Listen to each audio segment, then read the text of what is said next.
Good morning all of you. आज हम लोग डिस्कस करने जा रहे क्लासिफिकेशन ऑफ अकाउंट्स। और मैं आपसे उम्मीद करता हूं कि रोज जो आपको पढ़ा रहा हूं वो आप रोज घर पे खुद से भी पढ़ रहे हो। आपको सिर्फ दो चीज ख्याल रखना है। पहली, जो रोज पढ़ाया गया उसको रोज घर पे करना है आपको, कि सर ने जो पढ़ाया वो आप देखोगे घर पे रोज। सेकेंड चीज बेटा, एक दो दिन में आपको होमवर्क मिलना शुरू होंगे, तो जिस दिन जो होमवर्क दिए बस उसी दिन वो होमवर्क को करना है। बस यही आपका एक फंडा है। अच्छा स्कोर लाना है, रोज का रोज पढ़े, और सर ने जो होमवर्क दिया आपको प्रॉपर वो होमवर्क आगे करना रहेगा। अब हम शुरू करते हैं। What is classification of accounts. Her transaction में मिनिमम कितनी पार्टीज होती है? दो पार्टीज होती है, और वो दो पार्टी में से एक पार्टी एंटिटी होती है जिसके लिए हम अकाउंटिंग कर रहे, जिसका हम परफॉर्मेंस देखना चाहते, जिसकी हम पोजीशन देखना चाहते। तो एक ये एंटिटी हुई हमारी,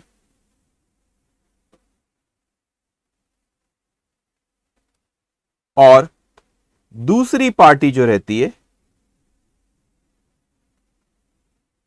ये रही हमारी दूसरी पार्टी। अब हमको ये एरो पे ध्यान देना बेटा। हमको किसी ने अगर कोई चीज, देखो एंटिटी के पास वो एरो आ रहा है मतलब हमको कुछ मिल रहा है, और वो जा रहा है मतलब हम किसी को कुछ दे रहे हैं बेटा। अब क्या आ सकता है एंटिटी के पास, वो हम सोचते। तो एंटिटी के पास हो सकता है कैश आए, हो सकता है क्या है बेटा, कैश आए। एंटिटी के पास हो सकता है प्रॉपर्टी आए। अब व्हाट इज प्रॉपर्टी? ये प्रॉपर्टी आप जो कह सकते, it may be in the form of furniture, है ना। जो आपके पास प्रॉपर्टी, जो आपके पास एक बिजनेस में जो आप प्रोडक्शन के लिए या सर्विसेज प्रोवाइड करने के लिए कोई चीज को यूज कर रहे, जैसे कि अगर मैं बोलूं मेरे हाथ में ये एप्पल कंपनी की पेंसिल है, सो ये जो है बेटे दिस इज प्रॉपर्टी। क्यों? क्योंकि मुझे सर्विसेज प्रोवाइड करने में मदद करती है। तो मेरा इंटेंशन इसको बेचने का नहीं है, रीसेल करने का नहीं। अगर रीसेल करने का इंटेंशन होता तो फिर तो ये गुड्स कहलाता। बेचने के लिए खरीदा मैंने नहीं, बेचने के लिए नहीं खरीदा, सर्विसेज प्रोवाइड करने के लिए खरीदा। ये एक स्टूडियो यहां पे, अब यहां पे कैमरा लगा हुआ, तो कैमरा बेचने के लिए तो नहीं लाया गया, तो भैया वो क्यों, वो सर्विसेज प्रोवाइड करने के लिए लाया, तो that camera is what, property. तो ये जो आपके एग्जांपल्स में कुछ यहां पे लिखता हूं प्रॉपर्टी के, जैसे कि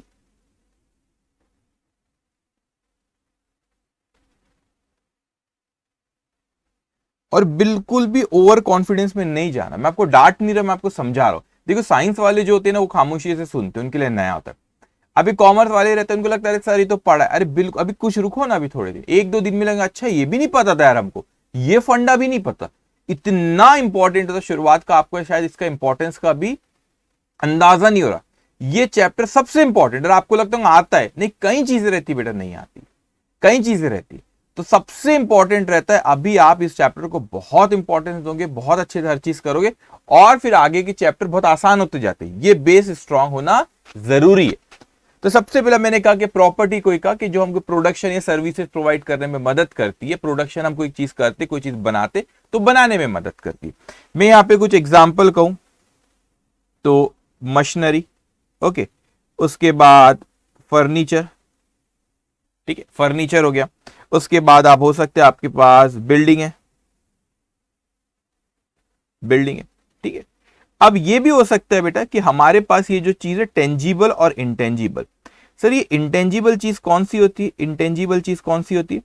इंटेंजिबल चीज वो होती है जो हमको मदद तो करती है बिजनेस करने में, लेकिन वो फिजिकली नहीं दिखती। मैं आपको एग्जांपल देता हूं कुछ इंटेंजिबल ऐसे, ठीक है। मैं इंटेंजिबल ऐसे कुछ एग्जांपल दो अगर आपको, तो goodwill. What is goodwill? Goodwill वो चीज होती है कि जो हमारी रेपुटेशन है मार्केट में, उस रेपुटेशन की वजह से आप वो प्रोडक्ट खरीदते हो। तो वो फिजिकली रेपुटेशन तो नहीं दिखती। ऐसा नहीं बोलते चलो यार आज चलो घर पे लेके जाते हो रेपुटेशन, चलो बैग में पैक कर दो मैं लेके जाता हूं, नहीं, वो फिजिकली नहीं दिखती, लेकिन उसका अपना एक प्रेजेंस है, उसकी वजह से आपको बेनिफिट बिजनेस में उसकी वजह से आपको मिलता है, उसकी वजह से। जैसे एक और एग्जांपल देता हूं, trademark. What is trademark? Her brand की अपनी आइडेंटिटी होती है। फॉर एग्जांपल आप डोमिनोज जाते हो, केएफसी जाते हो, आप अगर पिज्जा हट जाते हो, तो उनका एक ट्रेडमार्क है। वो देख के आप लगता है अच्छा ये डोमिनोज वाला, आप देख के समझो, फ्रेंचाइजी ओपन होती है आप देख के समझो चाहिए यार डोमिनोज ओपन हुआ है ना। अब सबवे ओपन हुआ है, अरे यार केएफसी ओपन हुआ है, फिर अपन वहां जाके जाते हैं। तो वो एक ट्रेडमार्क होता है, वो मार्क उसको देख के आप पहचान जाते, तो उसकी वजह से भी वो कंपनी को क्या होता है, बिजनेस करने में मदद होती है। तो दैट इज ऑल्सो एसेट, उनकी वो भी एक एसेट होती है। दैट में बी प्रॉपर्टी में टेंजिबल और इट में बी इनटेंजिबल। ठीक है, अब मैं आता हूं यहां पे, जैसे मैंने आपको कुछ टेंजिबल के एग्जांपल दिया, मैं आपको कुछ इनटेंजिबल के भी एग्जांपल्स देता हूं। ओके, इनटेंजिबल के कुछ ये अलग से है, ये इनटेंजिबल के एग्जांपल दे रहा हूं जो है तो लेकिन फिजिकली नहीं दिखती। फिजिकली मतलब आप जैसे ट्रेडमार्क, आप पता ट्रेडमार्क रजिस्टर करने में बहुत पैसा लगता है, जितना ब्रांड वैल्यू उसकी बढ़ जाती है। वो ट्रेडमार्क थे, वो मार्क की वजह से लोग बेनिफिट मिलता है उसको, बिजनेस को। ठीक है, लेकिन आपका ऐसा नहीं होता कि कोई यार ये कोई बहुत बड़ी कोई चीज है, कोई फिजिकल कोई आइटम, ट्रेडमार्क एक रजिस्टर्ड एक डॉक्यूमेंट है आपका, वो आपका ट्रेडमार्क है, कोई और यूज नहीं कर सकता। तो एक सिर्फ एक डॉक्यूमेंट में आपने रजिस्टर्ड कर, तो फिजिकली बहुत कोई बड़ी चीज होती ही नहीं। जैसे गुडविल, तो गुडविल कोई आपका कोई फिजिकल आइटम नहीं है। ऐसा नहीं बोलते चल यार आज ना ये जैसे फर्नीचर आप बोले चल यार उधर शिफ्ट कर दे तो घर लेके जाता हूं आज, एग्जाम्पल दे, तो आप ये नहीं बोलेंगे यार चलो यार आज गुडविल एक काम करो बैग में पैक कर दे, आज रेपुटेशन घर पे लेके जाता है। ऐसा होता है कि बेटा नहीं, तो वो चीज ख्याल रखेंगे। अब मैं यहां पे एग्जाम्पल लिखता हूं, जैसे कि गुडविल, पेटेंट सुने, पेटेंट आप लोगों ने, व्हाट इज पेटेंट बेटा? पेटेंट वो चीज होती है जब कोई आप इन्वेंशन करते हो तो उसको रजिस्टर्ड कर लेते हैं कि कोई और उसको यूज ना करे। ठीक है, फिर आपका हो जाता है, वो फॉर्मूला होते हैं जनरली उसमें, और फिर वो आप ही यूज कर सकते हैं, उसको हम पेटेंट कहते हैं बेटा। उसको हम क्या कहते हैं बेटा? पेटेंट कहते हैं। तो वो इंटेंजिबल होती है। पेटेंट क्या होती है बेटा? इंटेंजिबल होती है। उसको रजिस्टर्ड कर लेते हो तो बोलेंगे सर रजिस्टर्ड करे तो वो तो टेंजिबल हो गई। अरे वो डॉक्यूमेंट एक पेपर में रजिस्टर्ड हुई सिर्फ आपकी, तो उसका फिजिकली ऐसा कोई बहुत सब्सटेंस नहीं है। तो गुडविल हुआ, पेटेंट हुआ, ट्रेडमार्क बताया। तो आपने हो सकता है मशीनरी खरीदे तो आपके एंटिटी के पास आई, फर्नीचर खरीदे तो एंटिटी के पास आई, बिल्डिंग खरीदे तो एंटिटी के पास आई। ठीक है, अब गुडविल एक है आपकी, गुडविल है अगर है बैलेंस शीट में तो वो एक आइटम है। आपने पेटेंट रजिस्टर्ड कराए तो वो आपके पास आए, ट्रेडमार्क रजिस्टर्ड कराए तो आपके पास आया। तो एंटिटी के पास कैश आ सकती है, ये प्रॉपर्टी मैंने आपको बताई आ सकती है। उसके अलावा एंटिटी के पास और क्या आ सकता है? उसके अलावा यहां पे उसके पास गुड्स आ सकता है। व्हाट इज गुड्स बेटा? गुड्स का मतलब होता है वो चीज जो आपने रीसेल करने के लिए लाए, उसे जिसमें आप डील करते, जिसमें व्यापार करते हो, जिसमें आप बिजनेस करते हो, उसको हम गुड्स कहते हैं, जो हमने रीसेल करने के लिए लाए। ठीक है, अब इसके अलावा हो सकता है कि आपको किसी ने सर्विसेज दिया है ना, किसी से आपने सर्विसेज लिए, या आपको किसी ने कोई बेनिफिट दिया। ठीक है, या एक और चीज में यहां पे नीचे जगह इस पे यहां पे लिख सकते हो, जस्ट 1 मिनट।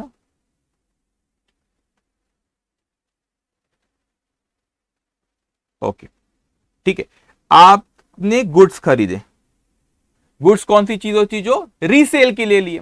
या हो सकता है बेटा आपने कोई किसी से सर्विसेज लिए, या हो सकता है आपको किसी ने बेनिफिट दिया, जैसे कि कोई इंप्लॉई है हमारे पास काम कर रहा है, कोई सर्वेंट है ऑफिस में वो काम कर रहा है, किसी ने हमको कोई काम करके बेनिफिट दिया तो वो हमारे पास आ सकता है। या हो सकता है हमारे पास कंज्यूमेबल आए। क्या है हमारे पास? कंज्यूमेबल्स। ये कंज्यूमेबल्स क्या होते हैं बेटा? कंज्यूमेबल वो चीज होती है जो हमने बेचने के लिए तो नहीं लाए और रीसेल के लिए नहीं लाए, लेकिन हमारे पास कोई चीज, जैसे मैं कंज्यूमेबल का आपको एग्जांपल देता हूं। कंज्यूमेबल, अब जैसे कि मैं एग्जांपल देता हूं, माइक यहां पे रखा हुआ, वो माइक में बैटरी है, जो माइक है उसमें ना सेल चेंज करना पड़ता है, हर 2-3 दिन में बदलना पड़ता है। That is consumable. वो हमने क्या बेचने के लिए लाया? क्या नहीं, तो वो हमारे पास वो गुड्स नहीं कहलाता। क्यों? क्योंकि रीसेल के लिए नहीं लाए। तो माइक पे जो हमको सेल बैटरी लगाना है, सॉरी, जो बैटरी लगाना है, दैट इज कंज्यूमेबल, जो हम यूज कर लेते, वो हमारे पास सकता है। अभी जहां से भी आ रहा है बेटा, वो कोई ना कोई एक क्या रहेंगी? पार्टी रहेंगी, किसी ना किसी से आएगा। अब हमारे पास कुछ आया तो हमने भी तो किसी ना किसी को कुछ दिए होंगे। तो हो सकता है हमने किसी को बेटा कैश दिए, हमने किसी को क्या दिए? कैश दिए, या वही हमने किसी को कोई प्रॉपर्टी दिए, या हमने किसी को गुड्स दिए। हमने किसी को क्या दिए? गुड्स दिए। ओके, आप गुड्स दिए मतलब कब गुड्स देंगे? जब हम सेल करते, या हो सकता है हमने किसी को सर्विसेज दिए या कोई बेनिफिट दिए, ठीक है। अब कुछ बच्चे बोलेंगे सर ऊपर कंज्यूमेबल क्यों नहीं लिखे? कंज्यूमेबल आप बेचते नहीं, अगर मैं बेचूंगा कोई चीज तो वो गुड्स हो जाती है, तो गुड्स हो गया वो। तो कंज्यूमेबल आप कंज्यूम करते हो तो वो आता है हमारे पास, जाएगा तो फिर बेटा कंज्यूमेबल में नहीं आता, वो गुड्स हो जाता है। मतलब बेच रहे हो ना आप, तो जिस चीज में डील करते हो तो कंज्यूमेबल तो आप कंज्यूम करने जाते हो, तो वो सिर्फ आता है। फॉर एग्जाम्पल बैटरी मैंने लाया, सेल लाया, वो माइक में लगता है, तो उसको क्या बेचूंगा क्या? मैं नहीं बेचता, वो मैं कंज्यूम करता हूँ बेटा, तो वो आता है, जाएगा नहीं। अगर वो बेचता हो तो मतलब उसमें डील करता हो, then that will be goods, वो फिर गुड्स हो जाता है, ठीक है। इसलिए मैंने नीचे लिखा, ऊपर में लिखा नहीं। अब मैं आता हूं, मैंने देखा सर ठीक है कि मेरे पास कैश आ सकती है, प्रॉपर्टी आ सकती है, गुड्स आ सकता है, कोई सर्विसेज हो सकते हैं, बेनिफिट्स हो सकते हैं, या कंज्यूमेबल्स हो सकते हैं, ठीक है। अब ना यहाँ पे स्पेस नहीं है तो मैं इसको एक सेकेंड रुको, गुड्स, सर्विसेज, बेनिफिट्स और कंज्यूमेबल। ओके, अब सही है, ठीक है। अब ये जो क्लासिफिकेशन ऑफ अकाउंट होता है, अब उस पे आता हूं, जो मेन क्लासिफिकेशन ऑफ अकाउंट जो होता है, अब हमको आदत रहती है सर ये क्लासिफिकेशन ऑफ अकाउंट जो आप करते हो पर्सनल, रियल और नॉमिनल में, कॉमर्स वालों को पता होगा, मैं बोलता हूं, लेकिन साइंस वाले घबराना नहीं बेटा आप लोग। तो पर्सनल, रियल और नॉमिनल में हम ये जो ट्रांजेक्शन कर रहे, आना जाना जो हो रहा है, what do mean by account? एक नेचर की इंफॉर्मेशन को एक जगह पर लेके आना, उसको अकाउंट्स कहते हैं बेटा। अब ये जो मैंने कहा सर ये प्रॉपर्टी में मशीनरी है, फर्नीचर है, बिल्डिंग है, कई प्रॉपर्टी। अब मैंने कहा कि जो सर्विसेज, जो बेनिफिट्स है बेटा, जो बहुत सारे मिलते, हमने टेलीफोन का कनेक्शन लिए, हमारे पास हमको कोई प्रॉपर्टी यूज करते, रेंटल पे कर रहे हैं हम, बहुत सारे हम लोग चीज हो सकती है कि हमको कोई बेनिफिट्स मिल रहा है, सेल एम्प्लॉय काम कर रहा है हमारे लिए, ऑल दैट बेनिफिट्स, तो ये बहुत सारे हो सकते। तो ऐसे जो ये अकाउंट बनते, एक नेचर की इंफॉर्मेशन को एक जगह पर लेकर आना, उसको हम अकाउंट कहते। लेकिन ये अकाउंट कोई बड़ी कंपनी रहे तो हजारों अकाउंट हो सकते हैं बेटा, हजारों अकाउंट हो सकते। तो हम इन हजारों अकाउंट्स को, इन बहुत सारे अकाउंट्स को मेनली 3 कैटेगरी में क्लासिफाई करते। मेनली कितनी कैटेगरी में क्लासिफाई करते बेटा? 3 कैटेगरी में हम लोग इसको क्लासिफाई करते हैं। कौन सी 3 कैटेगरी बेटा? वो 3 कैटेगरी है पर्सनल, रियल एंड नॉमिनल। क्या कहते हैं उसको? Personal account, real account, personal account, real account and nominal account. जो ये ढेर सारे अकाउंट है बेटा, जो ऊपर जो आपको अकाउंट दिख रहे, मेनली इसको हम कैटेगराइज करते 3 में, पर्सनल, रियल एंड नॉमिनल। अब क्या होता है, अब मेरी बात बहुत ध्यान से सुनना बेटा, होता क्या है कि ये हम जो अकाउंट पर्सनल, रियल और नॉमिनल में क्लासिफाई करते हैं अकाउंट्स को, वो सिर्फ एक तरीका होता है जो हमको मदद करता है जर्नल एंट्री, रिकॉर्डिंग वाली स्टेज याद है ना, वो रिकॉर्डिंग वाली स्टेज में लिखने में मदद करता है। कोई आइटम को डेबिट करते, किसी को क्रेडिट करते, अभी वो सीखोगे आप कब डेबिट करते कब क्रेडिट करते हो, आगे की बात है। तो कभी कोई आइटम को डेबिट करते हो, किसी को क्रेडिट करते हो, तो उसको डेबिट, डबल एंट्री सिस्टम कहते हैं उसको। वो डबल एंट्री सिस्टम में कोई आइटम को डेबिट और एक को क्रेडिट करते, वो डेबिट क्रेडिट जो डबल एंट्री होती है उसको करने में हमको मदद करता है ये classification of account, personal, real और नॉमिनल। मगर मैं आपको सच कहूं, ये जो गोल्डन रूल्स ऑफ अकाउंटिंग कहते हैं इसको, पर्सनल, रियल, नॉमिनल को, ये ऐसा कोई जरूरी नहीं है कि ये आपको आई। आप बोलेंगे सर ये आपने कैसी बात कर दिए, हमने तो 11th 12th में पढ़े थे पर्सनल, रियल और नॉमिनल के सिवा तो कुछ होता ही नहीं, पत्ता भी नहीं हिलता पर्सनल, रियल और नॉमिनल के बिना। ऐसा नहीं है बेटा, पर्सनल, रियल और नॉमिनल सिर्फ हमको मदद करता है डबल एंट्री को, सिस्टम को डबल एंट्री पास करने के लिए। जर्नल एंट्री रिकॉर्ड उसमें सिर्फ मदद करता है कि किस आइटम को डेबिट करना है और किस आइटम को क्रेडिट करना, उसमें मदद करता है। लेकिन अगर यही डबल एंट्री पास करने के लिए पर्सनल, रियल, नॉमिनल का एक रूट है, और अगर कोई और रास्ता हो, डेस्टिनेशन एक है, रास्ते 2 है। डेस्टिनेशन क्या है हमारा, पहुंचना क्या है कि डबल एंट्री पास करना चाहिए, वो हमको आना चाहिए। अब वो डबल एंट्री आप पर्सनल, रियल, नॉमिनल के थ्रू पास करो तो भी चलेगा। ये डबल एंट्री को पास करने का एक और तरीका है, उस तरीके के बारे में आगे बात करेंगे।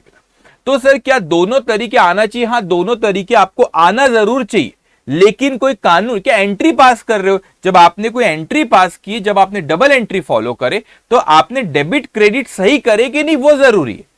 अब आपने पर्सनल रियल नॉमिनल से सोच के उसको करे कि आपने कोई और तरीका है उसको सोच के करे, कौन सी अप्रोच से करे, मगर आपको पहुंचना तो डबल एंट्री पे।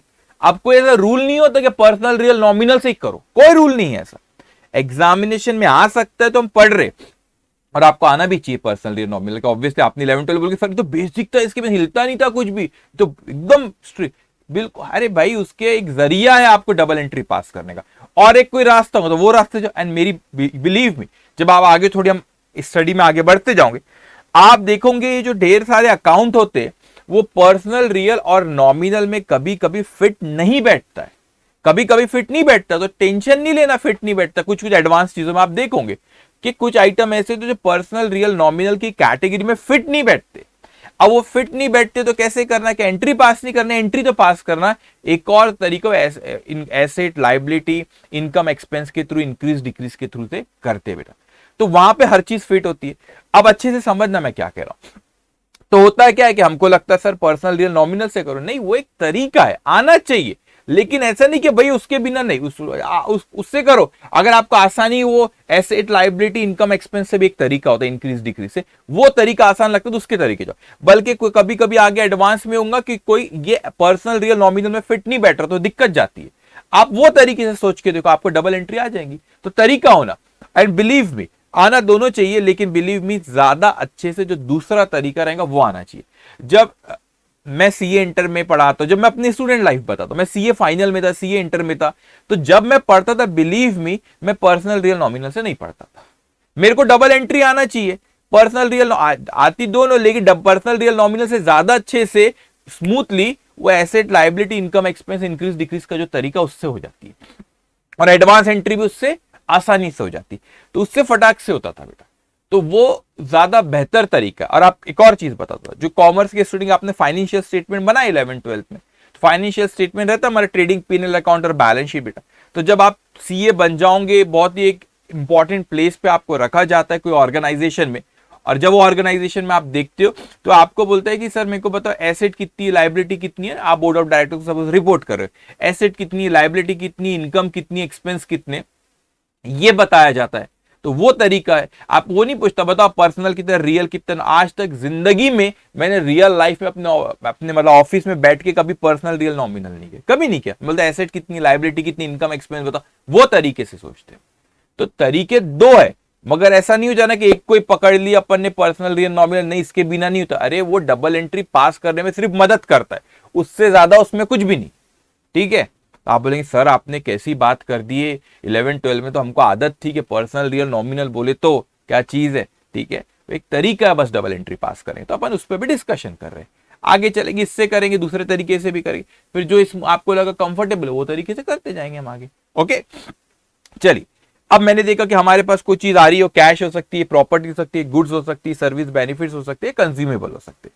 हमारे पास से जा सकता है कैश, प्रॉपर्टी, फिर गुड्स, सर्विस और बेनिफिट्स। ये होता है हमारा ट्रांजैक्शन, और इसमें बहुत से अकाउंट्स बनते हैं, और अकाउंट को 3 कैटेगरी में हम लोग डिवाइड करें, पर्सनल, रियल और नॉमिनल।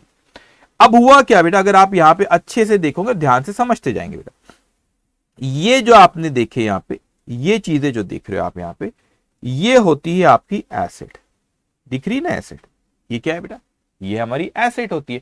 तो एसेट कोई कैश भी हो सकती, कैश होती है और प्रॉपर्टी होती है, ये और एसेट भी होती है, मैं बताता हूं, बच्चों को पता, ध्यान में नहीं देते हो, ध्यान से सुना। और देखो इंटेंशन ये नहीं है कि एकदम फटाफट फटाफट भगा दी, और कुछ अच्छे से समझना, ये आपको जिंदगी भर ही छोटी छोटी चीजें काम आएंगी, पास तो होंगे बहुत अच्छे मार्क्स से, और उसके अलावा आगे की लाइफ में भी बहुत काम आएगा। सीए इंटरमीडिएट बहुत आसान रहेगा आपके लिए, ठीक है। अब मैंने कहा कि एसेट कैश भी हो सकती है बेटा, या कोई प्रॉपर्टी भी हो सकती है, ठीक है।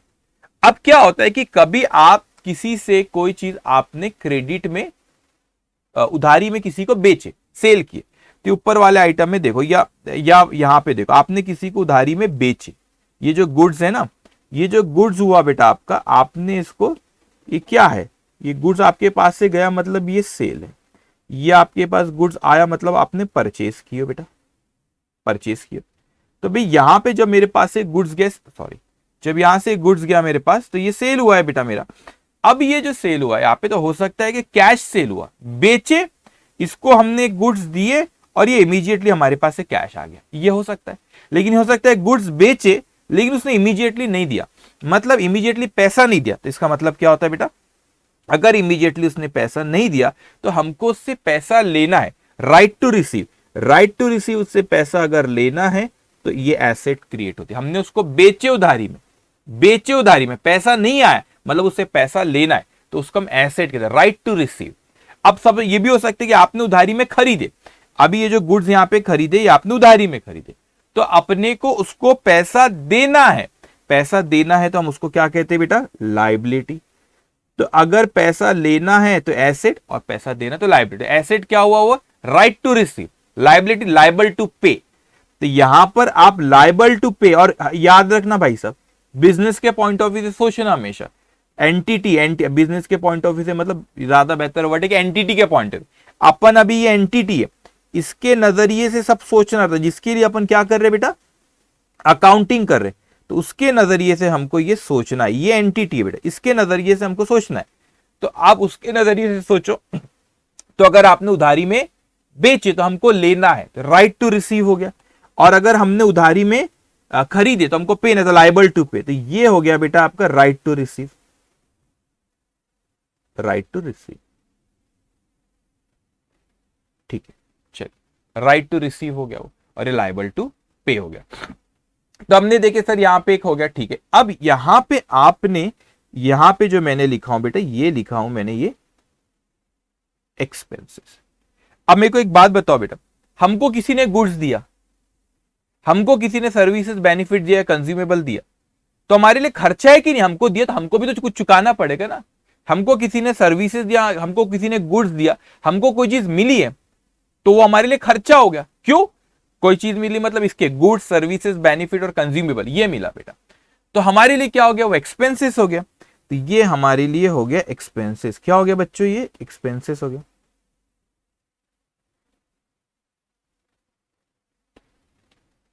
ओके, तो ये हमारे लिए हो गया बेटा एक्सपेंसेस। ओके, अब हमने भी तो किसी को बेनिफिट दिए बेटा, हमने भी तो किसी को बेनिफिट दिए ना। ऊपर देखो, ऊपर ये एरो यहां जा रहा है बेटा, ये एरो यहां पे जा रहा है, तो हमने भी किसी को बेनिफिट, सर्विसेज दिए, गुड्स दिए, आपने दिए तो भैया वो आपके लिए क्या हो गए, इनकम हो गई। आपने सर्विस प्रोवाइड करे, आपने गुड्स बेचे, तो ये हो गई आपके लिए बेटा इनकम। तो ये वाला जो हिस्सा हो गया ऊपर का, ये हो गया हमारे लिए इनकम। अब देखो मैंने यहां पे चार चीजें लिखा हूं बेटा, है ना, चार चीजें यहां पे लिख दिया। कौन सी चार चीजें सर ने लिखी बेटा, यहां पे एक लिखा हूं एसेट, एक लिखा हूं लायबिलिटी, एक लिखा हूं एक्सपेंस और एक लिखा हूं इनकम।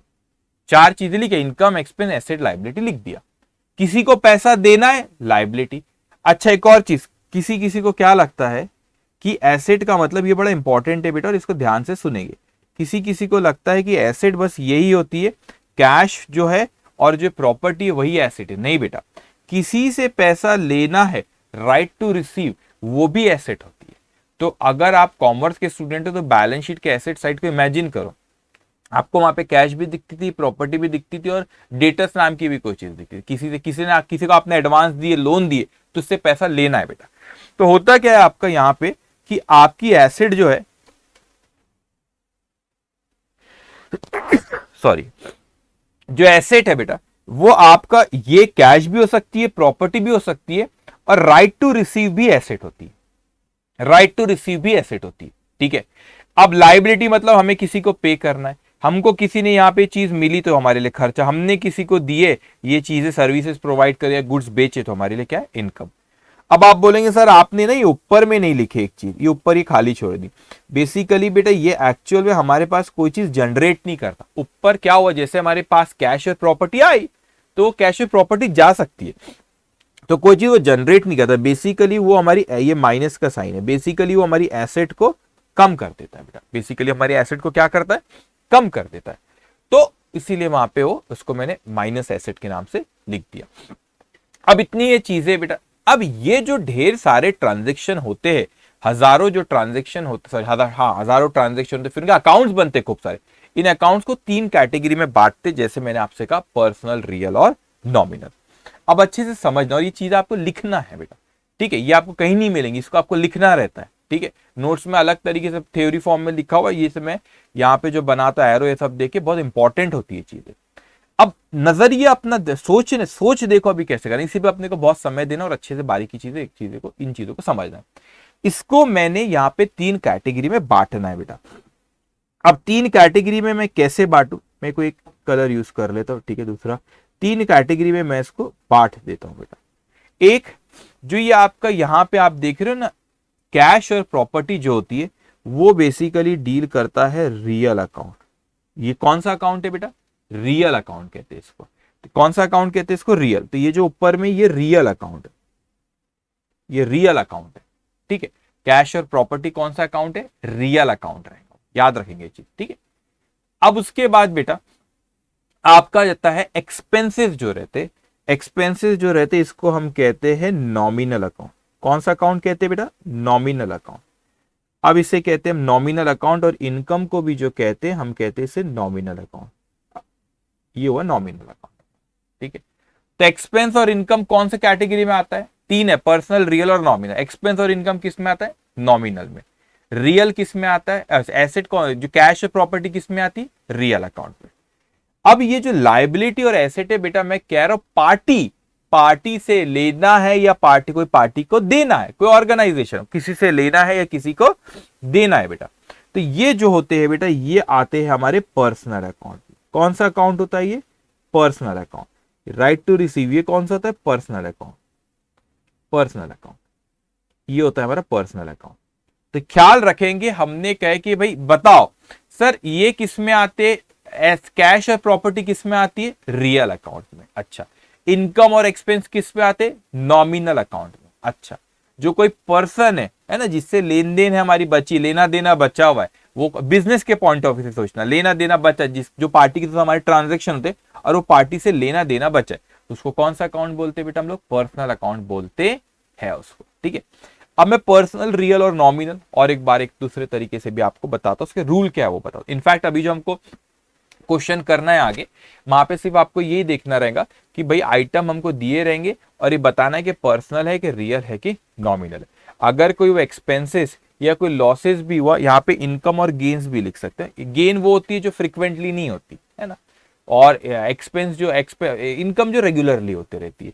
एक्सपेंस और लॉस में फर्क है, जो आपका एक्सपेंस जो रेगुलरली होते रहता है आपको, दैट इज एक्सपेंसेस। लॉसेस मतलब फिर कोई नुकसान हो गया तो वो भी आपका नॉमिनल में आता है। इनकम और एक्सपेंस और सॉरी इनकम, एक्सपेंस और गेन और लॉसेस भी यहीं पे आते हैं नॉमिनल में। तो हमने देखे रियल, पर्सनल और नॉमिनल। तो आपने जब क्लासिफिकेशन करोगे आपने देखना है क्या एसेट है। एक और बड़ी इंटरेस्टिंग चीज बता, एसेट लोगों को क्या लगता है, एसेट हुई तो वो रियल ही ना, एसेट हुई तो वो रियल भी हो सकती है। एसेट अगर है तो वो रियल अकाउंट भी हो सकता है, अगर वो एसेट है तो वो पर्सनल अकाउंट भी हो सकता है। तो अपने ने क्या दिमाग में लोग बैठा लेते हैं, एसेट बोलते रियली ना, एसेट अगर वो कैश और प्रॉपर्टी है तो वो रियल है, अगर राइट टू रिसीव है, किसी से पैसा लेना है तो वो पर्सनल अकाउंट रहता है, किसी को पैसा देना है तो वो लायबिलिटी अकाउंट रहता है। और एक और इंटरेस्टिंग चीज बताना जिसके बारे में बात कर रहे हैं, ओनर जो होता है ना, ओनर के दो अकाउंट होते हैं बेटा, मैं यहां पे लिख देता हूं, ये ओनर के हमारे 2 अकाउंट होते हैं, ये ओनर के 2 अकाउंट होते हैं। एक अकाउंट होता है कैपिटल अकाउंट और एक और उसके नाम का अकाउंट है, उसको कहते हैं हम ड्रॉइंग्स अकाउंट।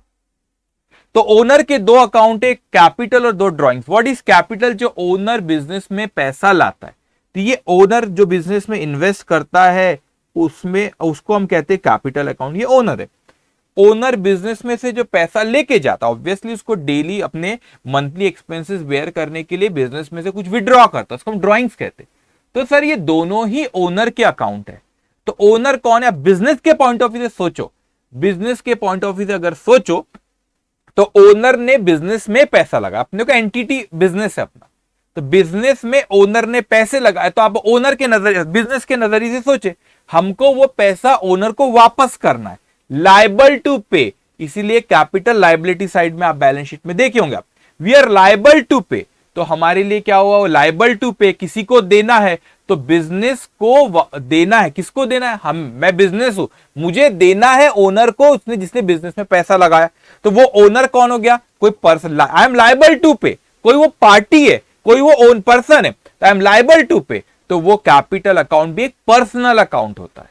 अच्छा, ड्रॉइंग्स क्या होता है, जो अपने वो पर्सनल एक्सपेंसेस के लिए बिजनेस में से कोई चीज लेके जाता है, जब वो लेके जाता है बेटा, तो मेरे को उससे लेना है, मैं बिजनेस हूं, मुझे उससे लेना है, I have right to receive, तो वो एक पार्टी है, वो एक पर्सन है, तो वो पर्सनल अकाउंट होता है। तो कैपिटल भी पर्सनल अकाउंट है, ड्रॉइंग्स भी पर्सनल अकाउंट है। अब एक और चीज मैं यहीं के यहीं बता देता हूं आपको कि दोनों ये पर्सनल अकाउंट है बेटा। जब ये दोनों पर्सनल अकाउंट है बेटा, तो हम लोगों को ये लगता है ये है कि आप दोनों ओनर के अकाउंट है, तो ओनर के जब दोनों अकाउंट है तो इसको दो अकाउंट क्यों बनाते, एक ही इंसान के दो अकाउंट बना रहे, ये क्या बात हुई। अब थोड़ा सा इसका लॉजिक समझो, क्यों एक ही इंसान के दो अकाउंट बना रहा हूं।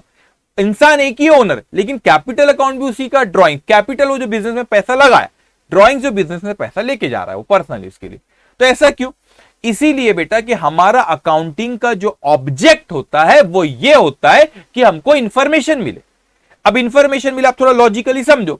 अब क्या होगा कि मैं ये जानना चाहूंगा सर, अगर एक ही अकाउंट बनाओ कैपिटल, उसी में जितना पैसा लगाया उसी में से विड्रॉ कर लिया, उसी में एडजस्ट कर लिया, तो आखिरी में जो बैलेंस बचेगा बेटा, जो बैलेंस बच जाएगा, मगर मैं बोलूंगा मेरे को इसमें से बताओ कि पर्सनल यूज के लिए कितना लेकर गया। ओनर चाहता है मेरे नाम पे एक प्रोप्राइटरशिप फॉर्म है, सीए फॉर्म रजिस्टर्ड है, जुबैर खान एंड कंपनी, उस फॉर्म में से मैं पैसा विड्रॉ करता हूं, कंसल्टेंसी है, वो कंसल्टेंसी फॉर्म है, ऑडिट फॉर्म है, तो उसमें से मैं पैसा विड्रॉ करता हूं बेटा पर्सनल यूज के लिए मेरे। तो मैं ये पूछता हूं मेरे अकाउंटेंट से, यार बताओ मेरे को पूरे साल में मैंने कितना विड्रॉ किया। अब कितना विड्रॉ किया, एग्जांपल दे रहा हूं मैं, सपोज 20 लाख रुपए विड्रॉ किया, एग्जांपल दे रहा हूं, तो 20 लाख मेरे को जानना चाहता हूं कितना विड्रॉ। अगर वो कैपिटल अकाउंट में पहले लिख दोगे विड्रॉ, तो उसका फिर मेरे को ढूंढने में दिक्कत जाएगी कितना विड्रॉ किया।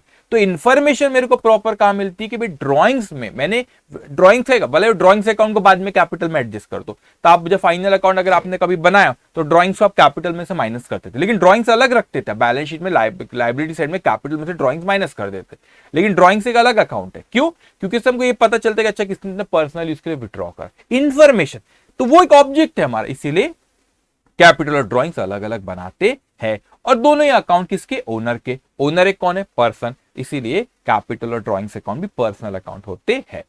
तो आगे जो हमको अभी क्वेश्चन करना है बेटा, हमको क्लासिफाई करना है सिर्फ कि पर्सनल है, रियल है कि नॉमिनल है। और मैं आपको कह रहा हूं पर्सनल, रियल और नॉमिनल कोई ऐसा नहीं कि उसके बिना जिंदगी नहीं चलती। लोगों ने बना गोल्डन रूल ऑफ अकाउंटिंग बोलते हैं उसको बड़े शान से, तो उसके बिना भी एंट्री पास होती है, मगर ये भी एक तरीका है, तो उस पर अपन बात करेंगे। ठीक है बेटा, एक और चीज मैं कह दूं, अभी मैं पर्सनल रियल नॉमिनल पे और थोड़ा हमको बात करना है। अभी कितना समय, ओके ठीक है। अब क्या होता है यहाँ पे बेटा, गुड्स अकाउंट के बारे में थोड़ा सा अच्छे से सुन लेना। गुड्स अकाउंट को मैंने यहां पर लिखा हूं, ठीक है, उसको मैंने कहा एक्सपेंसेस और नॉमिनल का, और यहाँ पे भी गुड्स अकाउंट को सेल हो रहा है वो, उसको भी मैंने यहाँ पे इनकम है नॉमिनल का। आप इंस्टीट्यूट के मटेरियल में देखोगे तो वो गुड्स अकाउंट को, और बहुत लोग गुड्स अकाउंट को कहते हैं रियल अकाउंट, रियल अकाउंट। अब मेरी बात थोड़ा सा दिमाग खोल के सुन लेना, प्रैक्टिकल लाइफ क्या होती है, जिंदगी में हकीकत क्या होती है, उस चीज को समझो बेटा। अब गुड्स अकाउंट को बहुत से लोग कहते हैं कि सर एक रियल अकाउंट है। पहली चीज तो बता दो, जिंदगी में जब ये रियल लाइफ, जो एक्चुअल रियल लाइफ होती है ना, गुड्स अकाउंट बनता ही नहीं कहीं रियल लाइफ। वो थ्योरी में दिया है गुड्स अकाउंट कभी नहीं बनता। आपने कभी कोई फाइनेंशियल स्टेटमेंट उठा, आपको गुड्स अकाउंट नाम से अकाउंट नहीं दिखता। गुड्स, अच्छे से लॉजिक समझना, जो गुड्स अकाउंट होता है बेसिकली आप कोई चीज खरीद के लाते हो और वो गुड्स अकाउंट के बहुत से टुकड़े हो जाते। कैसे टुकड़े हो जाते, सर आपने खरीद के लाए तो आप उसको परचेज बोलते, वो गुड्स कुछ परचेज, अब उसमें से जो बच गया उसको स्टॉक कहते हैं, क्लोजिंग स्टॉक कहते हैं। तो एक गुड्स अकाउंट के टुकड़े हो जा रहे, कुछ परचेज बोलते हो, कभी सेल्स वाले फॉर्म में रहता है, कभी उसको आपने जो बच गया उसको स्टॉक बोलते हो। ओनर ने अपने पर्सनल यूज के लिए किया तो गुड्स यूज हो गया, आप कभी एडवर्टीजमेंट के लिए बांट देते हो, सैंपल के लिए जो गुड्स खरीद के लाए, आप जाते हो कोई मॉल में खरीदते सर टेस्ट करके देखो देखो देखो कैसा लग रहा है आपको, तो सैंपल के लिए बांट देते हो आप उसको, है ना, कभी चैरिटी में गुड्स बांट देते हो, तो ये गुड्स अकाउंट के टुकड़े हो जाते हैं। ठीक है, तो ये गुड्स अकाउंट जो बच जाता है वो स्टॉक सिर्फ होता है आपका रियल अकाउंट। वो स्टॉक जो अनसोल्ड स्टॉक होता है ना, उसको बोलते हैं। अदरवाइज तो गुड्स अकाउंट के टुकड़े हो जाते, परचेज बोल रहे थे तो मैंने वहां पे गुड्स के नीचे इंटेंशनली परचेज लिखा, तो वो परचेज आपका नॉमिनल है, ऊपर सेल्स क्या है बेटा, नॉमिनल है।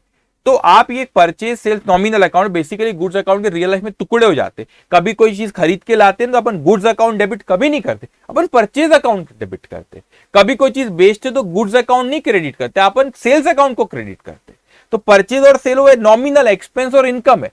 तो गुड्स जो अनसोल्ड जो बच जाता है that is real account, stock कहते हैं उसको, क्लोजिंग स्टॉक कहते हैं, ठीक है। वो आपका होता है रियल अकाउंट, बस इतनी चीज क्या। तो यहाँ पे गुड्स जो हुआ, तो अगर एग्जाम में वैसे मुझे नहीं लगता आ गया, लेकिन आ गया, तो गुड्स जो हो गया मैं यहां पे लिखता हूं, ये जो गुड्स हो गया ना बेटा आपका, ये गुड्स बेसिकली आप अगर एग्जाम में आया तो आपने उसको लिख लेना रियल अकाउंट। रियल अकाउंट क्योंकि मटेरियल में बोला रियल, लेकिन रियल लाइफ में ऐसा गुड्स अकाउंट नाम का कुछ होता ही नहीं, गुड्स अकाउंट टुकड़ों में बढ़ जाता है। तो मगर अपने समझ के लिए अपन ने लिख लेना कि सर ये जो रियल गुड्स है रियल अकाउंट है, लेकिन बेसिकली गुड्स ये टुकड़ों में बढ़ जाता है। किस में बढ़ जाता है बेटा, ये जो हमारा गुड्स में यहाँ पे समझने के लिए कर लेना कि सर ये गुड्स जो होता है इस तरह ही बढ़ जाता है। किस में बढ़ जाता है बेटा, पर्सनल में, sorry I am really sorry, purchase और सेल। ये परचेज कौन सा अकाउंट है बेटा, नॉमिनल, और ये सेल कौन सा अकाउंट है, नॉमिनल, ठीक है। तो अगर एग्जाम में आ गया बताओ गुड्स अकाउंट नाम से क्या, तो बोल देना नॉमिनल, सॉरी गुड्स अकाउंट क्या, एग्जाम में अगर बोला तो बोल देना उसको रियल अकाउंट, ठीक है। लेकिन एक्चुअल में वो गुड्स नाम का रियल लाइफ में ऐसा कोई अकाउंट होता नहीं है, वो परचेज और सेल होता है, और purchase sale is nominal account. Okay, अब आगे हम बढ़ते बेटा। तो आएंगे नहीं एग्जाम में आ गया तो गुड्स को रियल लिखना, लेकिन हम सही तरीका ही कि उसको परचेज और सेल में बढ़ता, तो परचेज और सेल नॉमिनल अकाउंट होता है। अब मैं आगे बढ़ता हूं, इसके कुछ रूल ये हमने देखे बेटा, अब मैं यहीं पे आपको बता देता इसके बारे में, ठीक है। अब मैंने कहा कि मैं उसको 3 कैटेगरी में बांट रहा हूं। एक कहा मैंने कि एक है रियल अकाउंट, एक कहा मैंने नॉमिनल अकाउंट, और एक कहा आपसे बेटा पर्सनल अकाउंट। 3 इसमें बांट रहा हूं, ठीक है। अभी मैं इसके रूल भी बता देता हूं आपको बेटा, गोल्डन रूल ऑफ अकाउंटिंग जो आप बड़े शान से बोलते हैं वो बता देता हूं आपको मैं, ठीक है। अब मेरी बात ध्यान से सुन। मैंने आपको बताया कि इसमें कौन कौन सी चीजें आपकी आती है बेटा, कौन कौन सी चीजें इसमें आती है, ठीक है। रियल अकाउंट में क्या क्या आता है। एक कहा कि इसमें आएगा आपका कैश, ठीक है। दूसरी चीज मैंने कहा आपको tangible item, tangible fig property जो बोलते हैं ना वो, जैसे कि लैंड, बिल्डिंग, ठीक है, मशीनरी, ओके, फर्नीचर, एग्जाम्पल लिख रहा हूं, ओके। इसमें कुछ इंटेंजिबल आइटम भी आते हैं बेटा हमारे, इंटेंजिबल एसेट तो है लेकिन वो फिजिकली उसका कोई ऐसा सब्सटेंस नहीं रहता। अब जैसे कि मैंने आपको कहा था ट्रेडमार्क, ठीक है। टेंजिबल जो अनसोल्ड स्टॉक रहता है वो भी एक आपका आता है, अनसोल्ड स्टॉक, ठीक है। अब उसके बाद ये हो गया ट्रेडमार्क लिखा, उसके बाद patent, goodwill, all these are real account, all these are real account, ठीक है। अब नॉमिनल में मैंने आपको क्या कहा बेटा, नॉमिनल में चलो ठीक है, इसके पहले ना मैंने रियल अकाउंट के बारे में भी कहा, अभी मैं यहां पर आपको ये भी बता देता हूं, ठीक है। ये नॉमिनल के बारे में बात करते हैं, फिर पर्सनल के बारे में। नॉमिनल के बारे में मैं आखिरी में बात करता हूं, पहले पर्सनल अकाउंट में, ठीक है। अब पर्सनल अकाउंट में मैंने कहा कि कोई पार्टी होती है। अब मेरे को बता पार्टी का मतलब क्या, कोई पार्टी होती है इसका मतलब क्या होता है।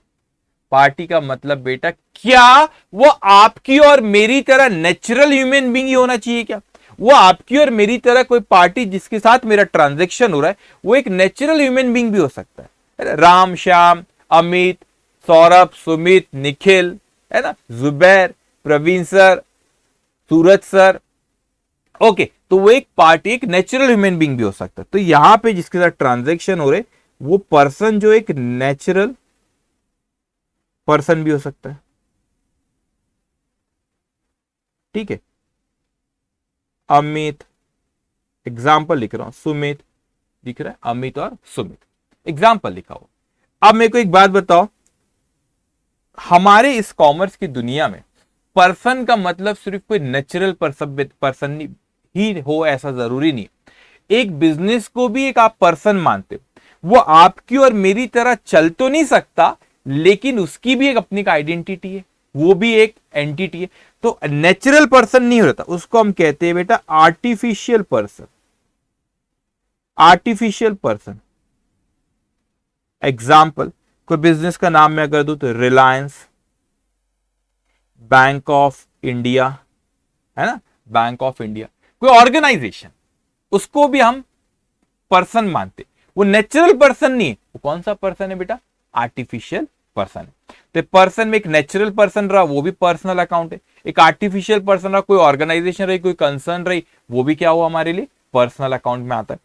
और ये भी हो सकता है बेटा एक तीसरी कैटेगरी, रिप्रेजेंटेटिव। रिप्रेजेंटेटिव, हाँ, रिप्रेजेंटेटिव पर्सन। सर ये रिप्रेजेंटेटिव पर्सन कौन होता है? रिप्रेजेंटेटिव पर्सन अकाउंट इसको कह रहे हैं, ठीक है। ये कौन सा होता है बेटा? हमारा रिप्रेजेंटेटिव पर्सन अकाउंट जो हम इसको कहते हैं, ठीक है। अब जैसे कोई एक्सपेंसेस है एग्जांपल, हाँ ठीक है, अब इसको थोड़ा सा आगे हम एग्जांपल करेंगे और वहां पे पॉइंट का डिस्कशन होगा। एक्सपेंसेस सैलरी, सैलरी खर्च है, लेकिन सैलरी एक्सपेंस है, लेकिन आपने कोई महीने की अगर सैलरी नहीं दी है तो आपको देना है, तो आउटस्टैंडिंग सैलरी, उस पर मैं आगे और बोलूंगा। तो आउटस्टैंडिंग सैलरी हो गई बेटा। तो जो आउटस्टैंडिंग सैलरी हो गई, वो सैलरी अकाउंट को रिप्रेजेंट कर रहा है, दैट इज लायबल टू पे टू समवन। तो उसको जैसे उसको कहते हैं रिप्रेजेंटेटिव पर्सनल अकाउंट। तो आउटस्टैंडिंग सैलरी वो रिप्रेजेंट कर रहा है सैलरी को, वो पे करना है हमको, ठीक है। आउटस्टैंडिंग सैलरी उसको रिप्रेजेंटेटिव पर्सनल अकाउंट कहते हैं। कोई खर्चा है उसको रिप्रेजेंट करे, that is we are liable to pay, वो हमको पे करना, अभी तक के पे करे नहीं। तो ये हमारे पर्सनल अकाउंट में नेचुरल भी हो सकता है सॉरी, नेचुरल भी हो सकता है, आर्टिफिशियल भी हो सकता है, रिप्रेजेंटेटिव पर्सनल अकाउंट भी हो सकता है। तो ये हो गए हमारे पर्सनल। अब हमारे रियल में हमने देखे कैश आती है, प्रॉपर्टी थी, टेंजिबल और वो intangible. What is nominal? Nominal account में बेसिकली हमारे आते हैं बेटा एक्सपेंसेस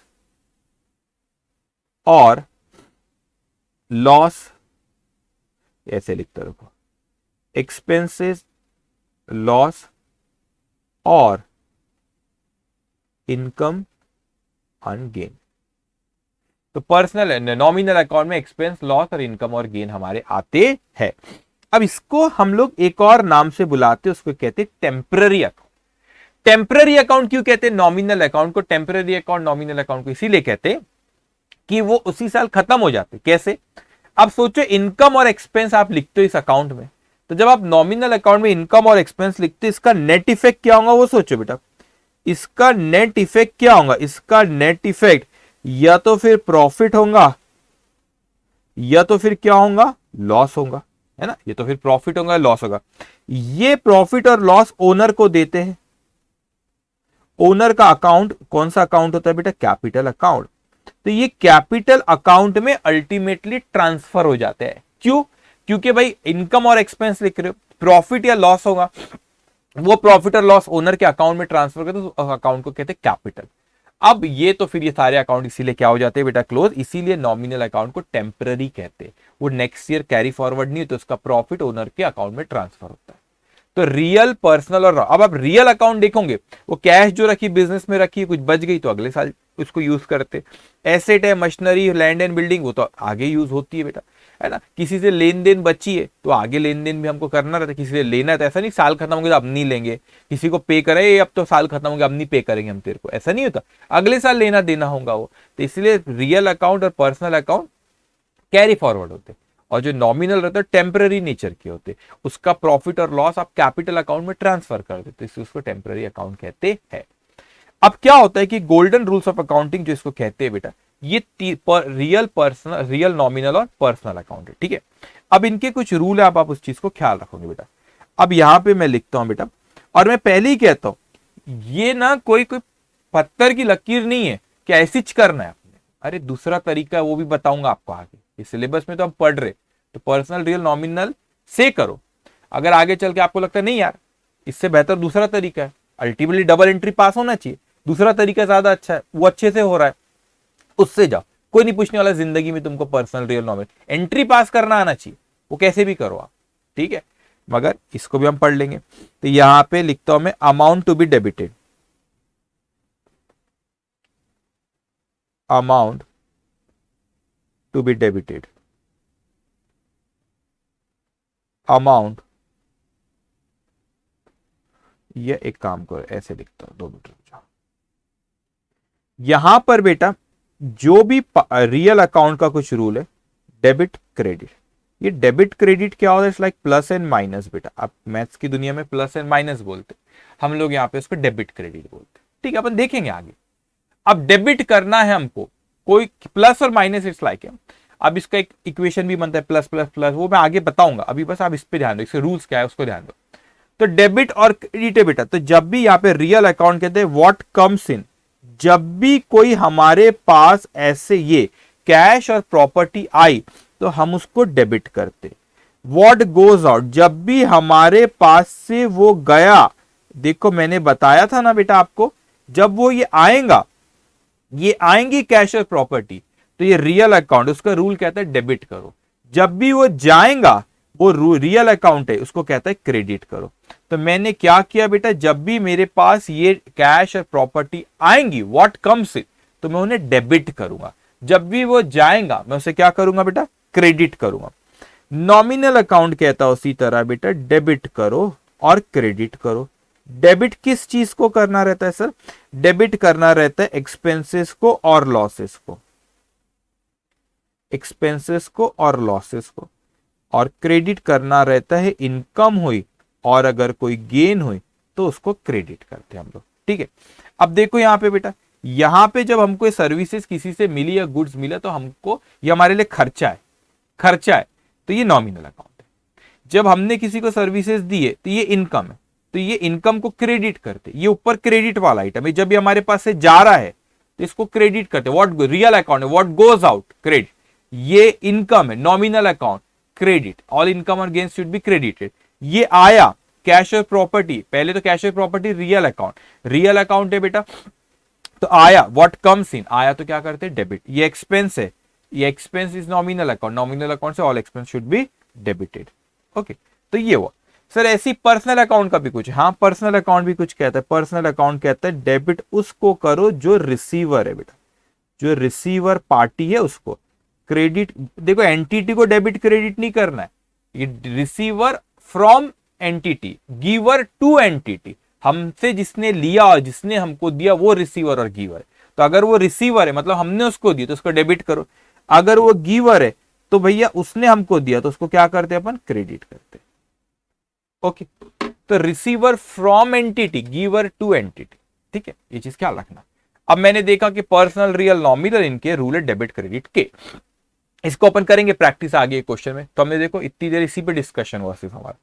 अब मैं जो क्वेश्चन करने जा रहा हूं उसमें सिर्फ अपने को क्लासिफाई करना है कि ये पर्सनल है, रियल है कि नॉमिनल है। अभी डेबिट क्रेडिट पे मैं आ ही नहीं रहा हूं, अभी हाथों हाथ मैंने आपको वो इस साथ साथ में ये भी बता दिया कि इसके रूल क्या डेबिट और क्रेडिट के, वो अपन आगे चल के होगा।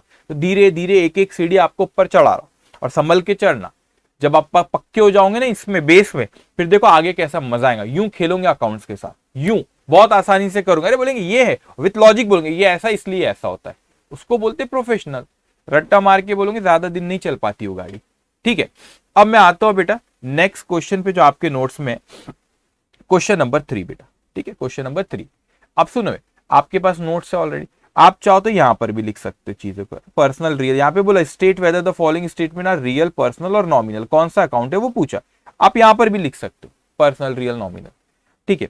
अब मैंने उसको इस तरीके से बना रखा, मगर आप अपने बुक में लिखते समय बर्बाद नहीं करना उसको। पर्सनल, रियल, नॉमिनल हमको सिर्फ बताना है कौन सा अकाउंट है वो, ठीक है। अब एक एक करके आप बताएं। कैपिटल अकाउंट, अभी देखो कैपिटल अकाउंट आपको बताया किसका है, वो कोई पर्सन का है, ठीक है। कौन है वो पर्सन, ओनर का है, ओनर का अकाउंट है, तो वो कोई पर्सन है, तो वो कौन सा अकाउंट है बेटा, पर्सनल अकाउंट। आप समय बर्बाद नहीं करना इसमें, ये समय बर्बाद नहीं करना मतलब मेरा कहने का मतलब ये कि आप उसको लिख लो, आपके नोट्स उसमें भी लिख सकते हो, आप ABCD पॉइंट दे दो और उसमें पर्सनल अकाउंट लिखते जाओ, जो भी अकाउंट का नीचे ध्यान से लिखना। ये आप बुक के सामने जैसे कैपिटल आपका लिखा है, इसके सामने लिख दो पर्सनल, ऐसे लिख दो बस, ठीक है। अब उसके बाद है ड्रॉइंग्स। ड्रॉइंग्स किसका अकाउंट होता है बेटा? ओनर का अकाउंट होता है। ओनर का अकाउंट होता है, ओनर कौन है? पर्सन, तो किस में आएगा? पर्सनल अकाउंट है, पर्सनल अकाउंट है, ठीक है। अब ना आपको अभी थोड़ी देर पहले बोला, और कुछ भी बताता हूं। अभी मैंने आपको थोड़ी देर पहले बोला कि सर एक कैपिटल अकाउंट भी ओनर का, ड्रॉइंग्स भी ओनर का अकाउंट है, वो पर्सनल अकाउंट है क्योंकि ओनर एक पर्सन है। अब क्या हुआ बेटा यहाँ पे कि सर आप बोलेंगे दो अलग अलग अकाउंट आपने क्यों बनाए? इंफॉर्मेशन जो है, हमारा ऑब्जेक्ट क्या अकाउंटिंग का? इंफॉर्मेशन देना। इंफॉर्मेशन लेना तो ड्राइंग्स में अलग से बताओ कि उसने कितना विड्रॉ किया पूरे साल में, तो आपको वो बात अलग है, बाद में ड्राइंग्स भी कैपिटल में एडजस्ट कर दो आखिर में, लेकिन ड्राइंग्स एक अलग से बताओ ताकि हमको पता रहे कि पूरे साल में उसने कितना विड्रॉ करा है। ओके, मैं एक और आपको इसका एग्जांपल देता हूं। आपने अगर फाइनल अकाउंट कभी बनाया हो, फाइनेंशियल स्टेटमेंट कभी बनाया हो, तो आपने वहां पे देखे कि सर हमको एक सेल्स और सेल्स रिटर्न नाम से अकाउंट दो अलग रहते। अब एग्जांपल मैं आपको देता हूं। मैंने मेरे अकाउंटेंट को बोला, यार बताओ, वैसे मैं कोई गुड्स बेचता नहीं, ठीक है, एग्जांपल, कोई व्यापारी, कोई बिजनेस है कपड़ों का, किसी का सपोज बिजनेस है। उसने बोला इधर आओ इधर आओ, बताओ पूरे, अपना अकाउंटेंट बोला बताओ बताओ पूरे साल सेल्स कितना हुआ। उसने कहा सर पूरे साल अपना जो सेल्स हुआ है ना, जो सेल्स अकाउंट को देखा और उसने बोला कि सेल्स हुआ है मेरा 50 लाख रुपए। कितने का सेल हुआ बेटा? 50 लाख रुपए। अच्छा, अब क्या हुआ? मैंने बोला 50 लाख रुपए का, अच्छा चलो ठीक है। अब मेरे को एक बात बताओ बेटा, अगर कोई चार्टेड अकाउंटेंट रहेगा ना, वो ऐसी बात नहीं करेगा कि बता सेल्स की। उसने बोला यार मेरे को दो अलग बताओ। क्या अलग बताओ? मैंने पूछा क्या कोई आइटम वापस हुआ क्या? बोले हाँ सर, सेल्स रिटर्न। तो क्या तुमने सेल्स अकाउंट में एडजस्ट करे क्या? बोले हाँ, इसीलिए वो ऐसा दिख रहा है। मैंने बोला ये बताओ सेल्स रिटर्न कुछ हुआ क्या? बोले, उसने बोला कि सर जो हमने गुड्स बेचे थे वो वापस आ गया। कितने का वापस आ गया? उसने बोला सर 3 करोड़ रुपए का गुड्स तो वापस आ गया। 70 1 2 3 4 5 6 7, हाँ 3 करोड़ का मैंने कहा गुड्स वापस आ गया। बोले हाँ, तो बेचे कितने के थे? बोले सर हमने एक्चुअल में बेचे थे 3 करोड़ 50 लाख रुपए का और उसमें से वापस आ गया हमारा 3 करोड़ का, तो ये नेट बचा। मैंने बोला भाई साहब नेट सेल बोल रहे? मैंने बोला भाई साहब ऊपर में ना सेल्स लिखा हो 3 करोड़ 50 लाख, फिर उसके नीचे सेल्स रिटर्न 3 करोड़, तो नेट सेल हो 50 लाख। अब मेरे को बताओ एज ए बिजनेसमैन आपको कौन सी फिगर ज्यादा इंपॉर्टेंट, ज्यादा कौन सी फिगर आपको ज्यादा मैसेज देती है, इंफॉर्मेशन देती है? कुछ फर्क लगा? वो सिर्फ बोलता है कि सेल्स 50 लाख है तो आप बोलते 50 लाख। उसने बोला नहीं सर, सेल्स 3 करोड़ 50 लाख का हुआ था और 3 करोड़ का सेल्स रिटर्न हो गया सर। तो बोले तो अब आपको चिंता होगी, अब आप सोचेंगे यार 3.5 करोड़ का सेल किए मगर 3 करोड़ का वापस आ गया, डैमेज गुड्स होगा, क्वालिटी अच्छी नहीं होगी, है ना, एक्सपायरी डेट का होगा, कोई भी रीजन हो उसका, वो से उतने का गुड्स वापस आ गया, तो ये तो चिंता वाली बात है। 3.5 करोड़ में से 3 करोड़ का गुड्स तो वापस आ गया, तो टेंशन होने लगी। हाँ, अभी टेंशन, इंफॉर्मेशन मिली ना, तो हमारा अकाउंटिंग का पर्पस इंफॉर्मेशन प्रोवाइड करना है। जितनी इंफॉर्मेशन प्रोवाइड करें उतने अच्छे डिसीजंस ले पाते हैं हम लोग। तो ये business is all about decisions. आप कैसे डिसीजंस लेते हो? तो डिसीजंस कब लोगे? जब इंफॉर्मेशन रहेंगी। इंफॉर्मेशन नहीं तो डिसीजन कैसे लेंगे? सही पे गलत डिसीजन हो जाएंगे फिर तो, ठीक है। तो इसीलिए सेल्स को अलग बनाते, सेल्स रिटर्न को अलग। उसी तरह ओनर के अकाउंट है, कैपिटल अलग और ड्रॉइंग्स अलग, इसीलिए बनाते हैं, ठीक है। अब आगे बढ़ते बेटा, बैड डेब्ट जो है, आप जब कोई चीज उधारी में बेचते हो, देखो ऐसे टर्म्स आएंगे, मैं आपको सिखाते जाऊंगा। उधारी में जब आप कोई चीज बेचते हो, अब आपको उससे पैसा लेना है, राइट टू रिसीव, उसको हम डेटर्स कहते हैं, जिसको आपने बेचे। अब क्या होता है, उसने पैसे डुबा दिया, है ना, नहीं देता, बोले भाग गया कहीं पे, गुंडे टाइप का आदमी, डॉन टाइप का आदमी, आप गए पैसे देते, तो बंदूक बंदूक रख दिया यहाँ पे उसने। भाई मैंने बोला ऐसा मत कर, पैसा मत दे, दादा आदमी तो यहाँ का, ठीक है, पहलवान है, तो मैंने बोला ठीक है एक काम कर, मत दे पैसे, तो वो बैड, पैसा डुबा दिया ना, ठीक है, तो पैसा डुबा दिया, वो क्या हो गया? लॉस। लॉस को कौन डील करता है? नॉमिनल। ये याद रखना आपने, लॉस को कौन डील करता है बेटा? यहाँ पे एक्सपेंस और लॉसेस यहाँ आते हैं, इनकम और गेन यहाँ पे आती है, नॉमिनल अकाउंट, ठीक है। तो ये हो गया आपका नॉमिनल अकाउंट, ओके। डेटर्स मैंने कहा जिसको आपने उधारी में बेचो, एक पर्सन है, person deal by personal account, तो ये पर्सनल अकाउंट। स्टॉक, स्टॉक मतलब जो हमारे पास रखा हुआ है, अनसोल्ड, जो गुड्स आता है बेटा, जो अनसोल्ड होता है वो स्टॉक, तो स्टॉक हमारा रियल अकाउंट होता है, ठीक है, टेंजिबल है रियल अकाउंट। परचेज आपका नॉमिनल होता है, खर्चा है, सेल्स इनकम है, वो भी नॉमिनल होता है। कैश, कैश कौन सा अकाउंट है, रियल अकाउंट, ओके। उसके बाद अब आगे गुड्स, अब गुड्स जो मैंने यहां पे लिखा बेटा, गुड्स के लिए ब्रेकअप होता है, goods account basically real life में ऐसा कोई गुड्स अकाउंट होता नहीं, आपको सच का होता, ठीक है, रियल लाइफ में ऐसा कोई गुड्स अकाउंट होता नहीं है बेटा, ओके। रियल लाइफ में परचेज सेल्स ऐसे ही होते हैं, उसने बोला है तो गुड्स हमारे पास कोई आया तो ये गुड्स रियल अकाउंट है, ठीक है, तो मॉड्यूल में भी उसको रियल बोलता है, मैंने वहां पे नॉमिनल बताया था क्योंकि मैंने उसको परचेज और सेल्स के नाम से बोला था, अब उसने यहाँ परचेज अलग से बोला तो नॉमिनल लिखना। गुड्स अकाउंट ब्रेकअप होता है, उसका ब्रेकअप हो जाता है बाद में, परचेज हो जाता है, फिर तो कुछ पर्सनल इसके लिए लेके गया तो गुड्स चैरिटी में कभी बांट दिए, एडवर्टीजमेंट के लिए आपने सैंपल दे दिए, उसका ब्रेकअप होता है, मगर ऐसा गुड्स अकाउंट कुछ होता नहीं, ठीक है, एनीवेज रियल लाइफ में नहीं होता, ठीक है। परचेज एक हुआ वो एक्सपेंस नॉमिनल, सेल्स क्या हुई इनकम, तो ये भी नॉमिनल, ओके। अब इंटरेस्ट है बेटा, इंटरेस्ट कब देना पड़ता है, जब आप, क्या होता है बेटा, इंटरेस्ट जो होता है कब देना पड़ता है इंटरेस्ट हमको, जब आप लोन लेते हो या लोन देते हो, तो लोन अगर आपने लिए हो किसी से, उधारी में पैसा लिए हो तो उस पर ब्याज देना है आपको, तो उसको इंटरेस्ट बोलते हैं, तो ब्याज देना है, तो यहाँ पे अभी नहीं बोला इंटरेस्ट रिसीव्ड है कि इंटरेस्ट पेड है, तो अब आपको आगे बोलेगा तो अपन उसको फिर बाइफरगेट भी कर सकते हैं। अगर आपने लोन लिए तो उस पर इंटरेस्ट, बैंक से लोन लिए तो इंटरेस्ट देना है, तो वो एक्सपेंस हो गया। अगर आपने किसी को लोन दी, होता है ना, किसी को लोन देते, बहुत लोग देते, लोन देते और फिर बोलते हैं हमको इंटरेस्ट दे देना उसको, ओके। इंटरेस्ट जब आप किसी से लेते हो तो फिर वो इनकम हो गया, तो एक्सपेंस और इनकम जो भी हो, लिए हो या दिए हो, यहाँ बताया नहीं, लेकिन लिए हो या दिए जो भी हो बेटा, एक्सपेंस या इनकम हो, दोनों को कौन डील करता है, नॉमिनल अकाउंट, तो ये हो गया आपका नॉमिनल अकाउंट, ओके। अब ना इसको बड़े अच्छे से समझना और बड़े ही होशियार बच्चे बनना है आपको, समझदार होशियार, है ना, जो जिनको बड़ा नॉलेज हो, ऐसे बच्चे बनना है, ऐसे रट्टे वाले नहीं बनना अपन ने, ठीक है, जो रट्टा मारते वैसा नहीं बनना।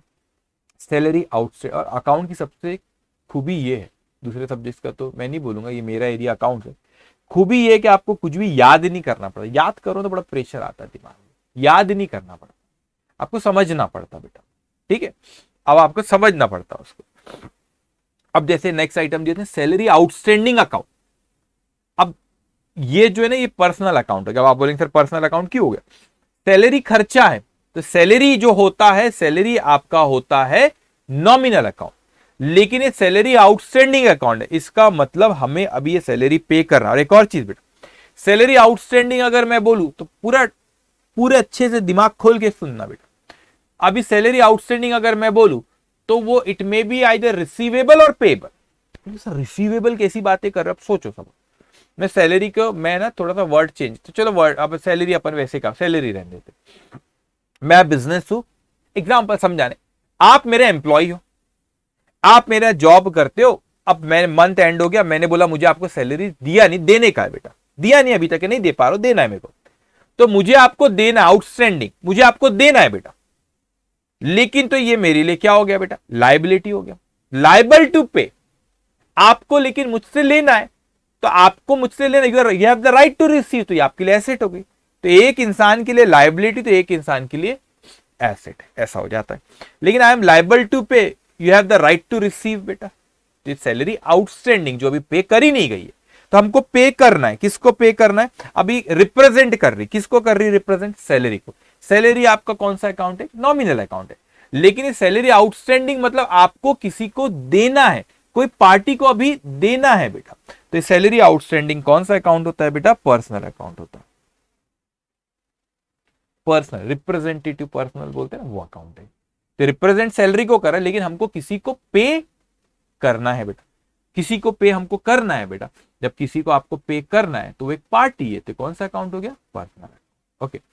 अब डिस्काउंट अकाउंट बेसिकली ना कंसेशन होता है, दो तरह के डिस्काउंट होते हैं, वो ट्रेड और कैश डिस्काउंट, वो उसके बारे में वाला दो नहीं बात करो मैं, एक होता है कि डिस्काउंट मिला या डिस्काउंट हमने दिए। अभी ट्रेड डिस्काउंट, कैश डिस्काउंट आगे सब बताऊंगा, अभी यहाँ पे मेरी बात सुनो। तो किसी ने अगर हमको वक्त से पहले पेमेंट दे दिया तो हम उसको कंसेशन देते। उसने बोला था सर 30 तारीख को पेमेंट करूंगा, उसने 20 तारीख को ही कर दिया पेमेंट, तो हमने बोले चल यार तू जल्दी पैसे कर रहा, थोड़ा सा डिस्काउंट दे देता हूं, तो हमने उसको डिस्काउंट दिए, तो हमने उसको कंसेशन दिए बेटा। तो एक वो होता है हमारे लिए। या हमको किसी ने कंसेशन दिया, हमको किसी को पेमेंट देना है बेटा, तो हमको किसी को पेमेंट देना, हमने जल्दी दे दिए, तो हमने बोले देखो मैं वक्त से पहले तुमको लाके पैसे दे रहा हूं, अब थोड़ा कम करो उसमें, तो उसने हमको कंसेशन दी, तो वो डिस्काउंट रिसीव्ड बोलते। तो अभी डिस्काउंट दिए और डिस्काउंट मिला, discount allowed and discount receive, expense और इनकम। तो कौन डील करता है? वो होता है nominal account. Okay, nominal account. Okay, concession मिला या कंसेशन दिए बेटा, ठीक है, तो हमारा हो गया nominal. Loss by fire account, ये तो साफ साफ दिख रहा है बेटा, लॉस हुआ, आग लग गई, आग लग गई, तो क्या हो गया बेटा, हमारा नुकसान हो गया। लॉस को कौन डील करता है? Nominal account. तो ये आ जाएगा हमारा नॉमिनल अकाउंट में। Okay, printing and stationery. अभी ना कैसा होता है, इसको बारीक बारीक चीजों को समझते जाना। What is this printing and stationery बेटा? प्रिंटिंग एंड स्टेशनरी वो चीज होता है, स्टेशनरी के तो खर्च होते हैं, जैसे मेरी जुबैर खान एंड कंपनी नाम पे सीए फर्म रजिस्टर्ड है, उसका ओनर कौन? मैं कौन। तो उसमें भाई ऑफिस वर्क है, ऑडिट होता है, कंसल्टेंसी देते, टैक्सेशन में, दूसरा बहुत सारा एरिया है वो, तो उसमें बहुत सारी फाइल प्रिंट करा के रखते हैं हम लोग। लेकिन वो हुआ हमारा प्रिंट करा था, आपने प्रिंटिंग करा है, मगर वो रिलेटेड स्टेशनरी पे पेन पेंसिल भी रखते, कभी कुछ लिखना रहता है ना, मार्क करना रहता है, हाईलाइटर रहते, स्टेशनरी भी रहता है, स्टेपलर रहता है, तो एक ही कैटेगरी में आता है, प्रिंटिंग एंड स्टेशनरी एक ही कैटेगरी में कर दी। तो अब ये तो हमारा एक्सपेंस हुआ बेटा, तो एक्सपेंस हुआ था, expense deals by nominal account, तो ये आ गया आपका। ओके, अब मैं आगे बढ़ता हूं। नेक्स्ट आइटम वो हमसे कहता है बैंक ऑफ इंडिया। अब बैंक ऑफ इंडिया जो अकाउंट है बेटा, ये एक, देखो एक चीज अच्छे समझना, कैश अकाउंट और बैंक अकाउंट दोनों पैसों को रिप्रेजेंट करते हैं। किसको रिप्रेजेंट करते बेटा? पैसों को रिप्रेजेंट करते।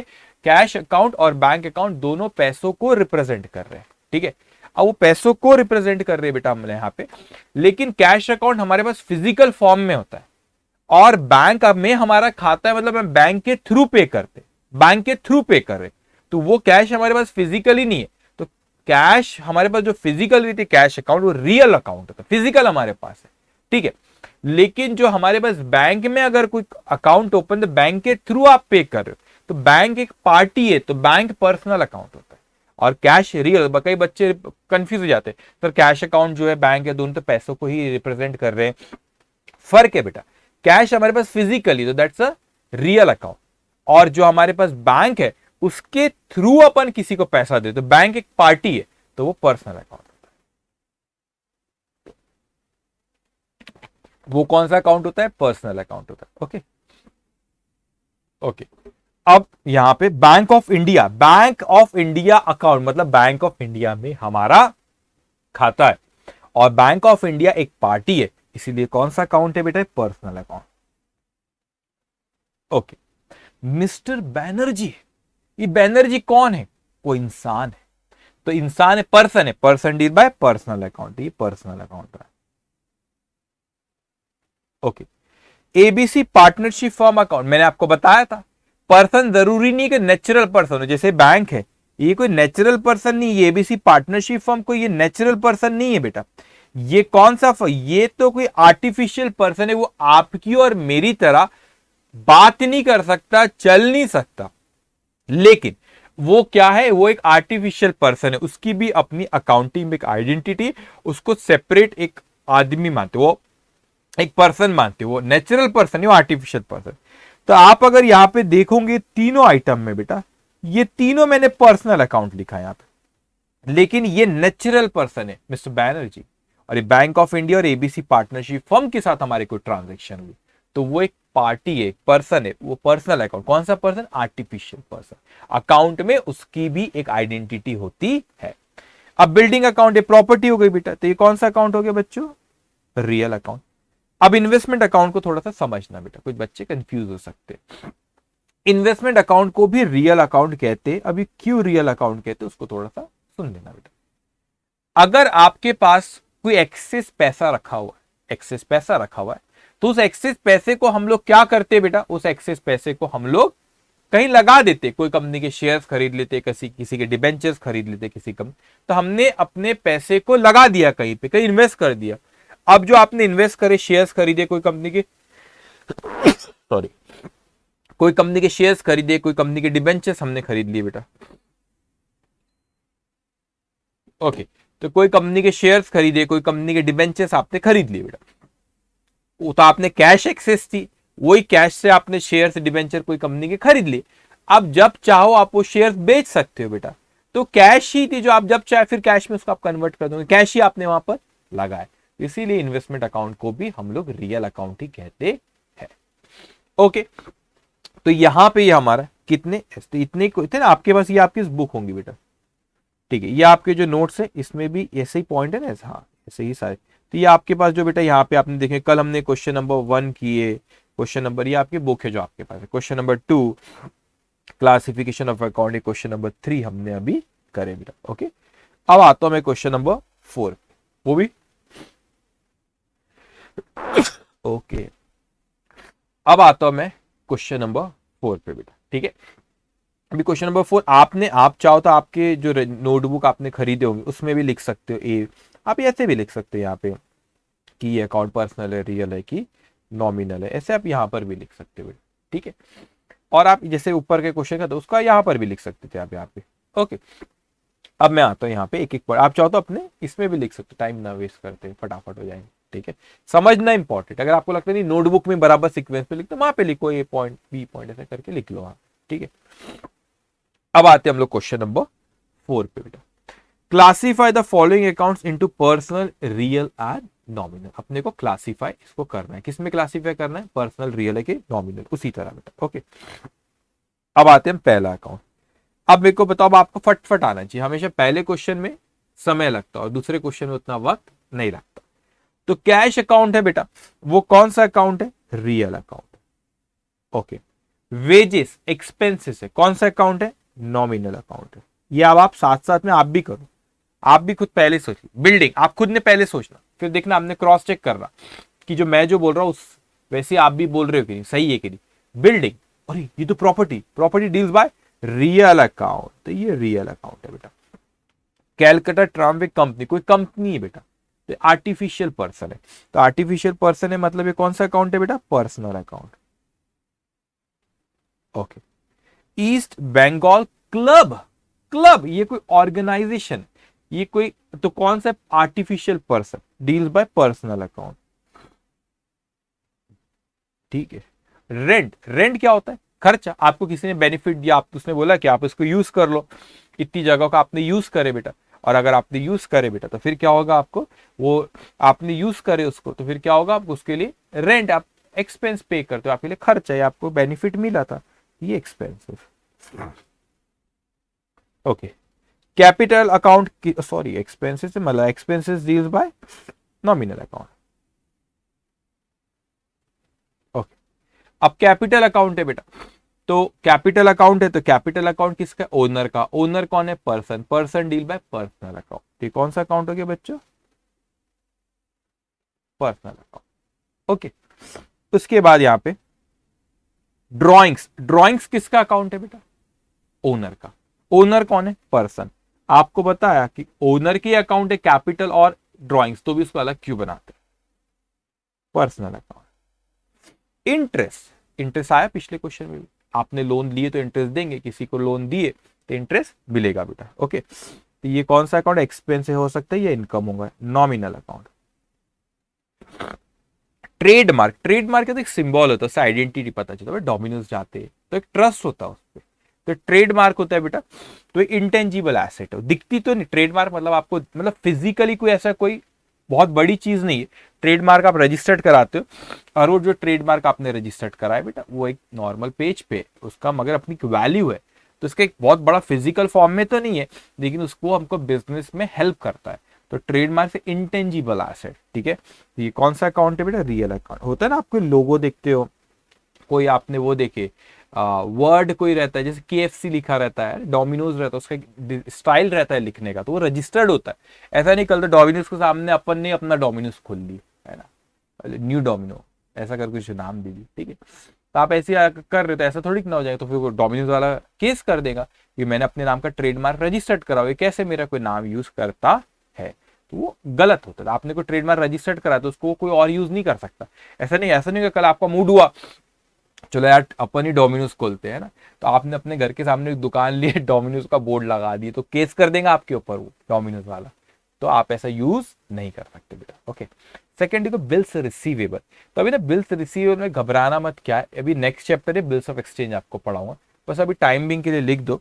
वो एक पर्सनल अकाउंट होता है, ठीक है, वो पर्सनल अकाउंट है। अभी what is bills receivable bills of exchange में पढ़ाऊंगा, तो उसके पर्सनल लिख दो। अभी समझ लेना कि किसी के ड्यू डेट पे अपने को किसी से पैसा लेना है, तो एक बिल उस पर ड्रॉ करते, उसका कंसेप्ट पूरा bills of exchange chapter next chapter में वहां पे बताऊंगा। अभी सिर्फ उसको पर्सनल अकाउंट लिख दो, आपको किसी कोई ड्यू डेट पे किसी से पैसा लेना है, वो है बिल्स रिसीवेबल, ठीक है।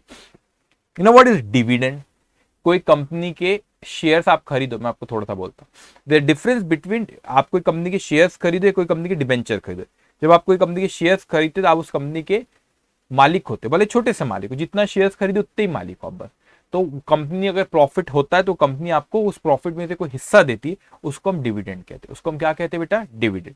तो डिविडेंड हमको मिलता है, तो ये हमारे लिए क्या हो गया? Income, nominal account. Company dividend देती है, ये हो गया नॉमिनल, ठीक है। लैंड, ये तो प्रॉपर्टी बेटा, तो property deals by real account, तो ये रियल अकाउंट है हमारा। ओके, उसके बाद एक गुडविल। गुडविल बहुत इंपॉर्टेंट चीज है। What is goodwill? गुडविल का मतलब होता है रेपुटेशन। इंसान की एक रेपुटेशन होती है ना, गुडविल की वजह से आप पैसा ज्यादा पे करने के लिए भी रेडी हो जाते हैं। मैं एग्जांपल देता हूं, नागपुर में एक बड़ी फेमस दुकान है हल्दीराम, है ना। अब वो हल्दीराम, उसकी फैक्ट्री भी है नागपुर में। अब वो हल्दीराम जगह जगह पर है, तो अगर हल्दीराम के सामने कोई और एक मिठाई की दुकान खुल जाए, मैं मेरा पर्सनल करूं, जनरली लोगों का भी ऐसा ही रहता है, they prefer Haldiram even though वहां पे थोड़ा सा महंगा भी रहेगा, लेकिन बोले हल्दीराम दा वहां से कहते तो पक्का अच्छी मिठाई रहेंगी। क्यों? क्योंकि गुडविल है। अब आप जाके ऐसा तो नहीं बोलोगे भाई गुडविल, दुकान तो अच्छी है, तो वो गुडविल है, तो वो उसकी एसेट है जिसको वो बिजनेस के लिए किसी मदद कर रहा है, उसको बिजनेस में वो that is asset, long term में उसको मदद करे।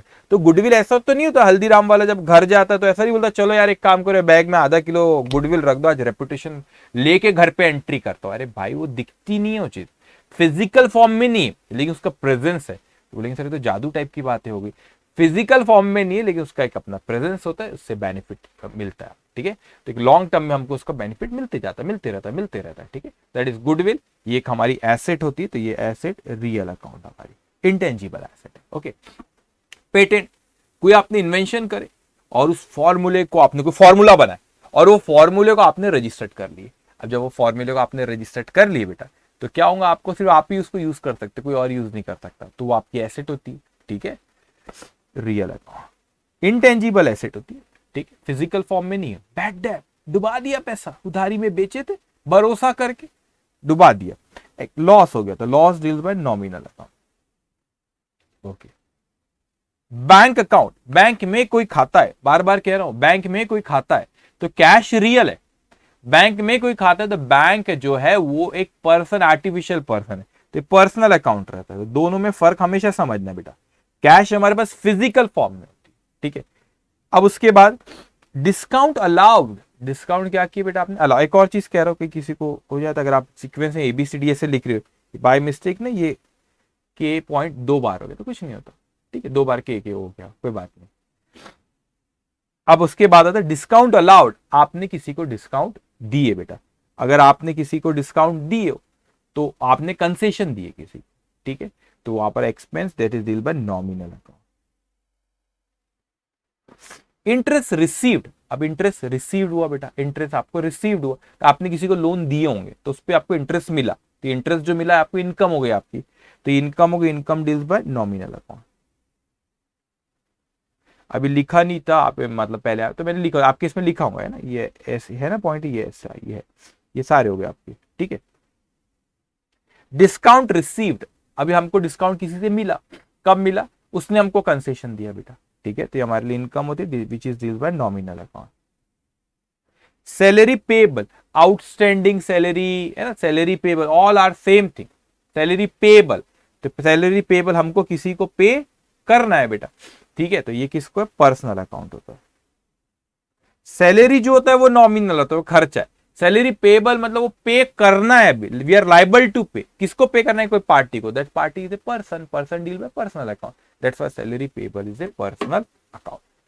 तो आज हमने डिस्कशन सिर्फ किस पे की, क्लासिफिकेशन ऑफ अकाउंट पे हमने डिस्कशन किए, जो कि बहुत इंपॉर्टेंट है और आगे क्लासिफाई करे, एग्जाम पॉइंट ऑफ व्यू आ सकता है आपको, पर्सनल, रियल, नॉमिनल बताओ, लेकिन एंट्री पास करने में ये एक तरीका, इसके अलावा और एक कोई तरीका। एक और चीज कह दूं बेटा, जो मैंने आपको आज पढ़ाया, तो आज सिर्फ हमने इस पोर्शन पे बात की, डिस्कशन की हमने कि ये पर्सनल है, रियल है कि नॉमिनल।